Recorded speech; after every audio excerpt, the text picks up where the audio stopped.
Maraming salamat po, Assistant Secretary Weng Hidalgo.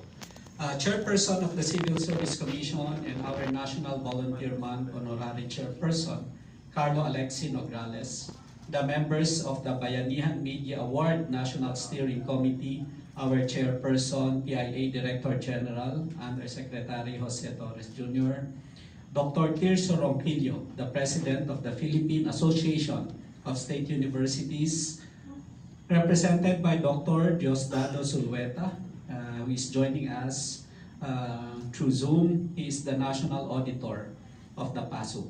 Our host, Ayala Foundation Incorporated, Mr. Antonio Lambino the second, represented by Ms. Celerina Amores, Senior Director for Corporate Citizenship, other officials of the AFI, Engineer Ray Francisco, President of the District Engineers League of the DPWH, represented now by Engineer Joven Calabia.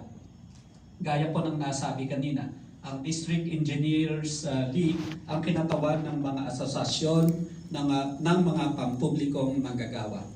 Our partners, members of the National Steering Committee, TWG, PIA, AFI, my colleagues from PNB-SCA, the multi-sectoral advisory body members who are present and joining through Zoom, the regional, provincial steering committees who are participating online and who are here at the venue.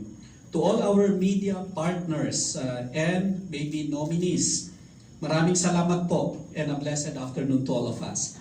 The role of media in social transformation cannot be overstated. As such, as early as 2020, we have conceptualized giving recognition to media personalities and organizations who persistently feature volunteerism, even though it may not be a sexy news or information given the many platforms and contents that interest the public. PNB-SCA is grateful to PIA under the leadership of DG Torres that the concept was turned into reality last year with the first Bayanihan Media Awards. Thank you also to our partners, especially at the sub-national level, who will be formally recognized later on. PNB-SCA and its partners commit to continue this initiative. So now, ladies and gentlemen, without much ado, it is my pleasure to present to you the BMA 2024 guidelines through an ATP.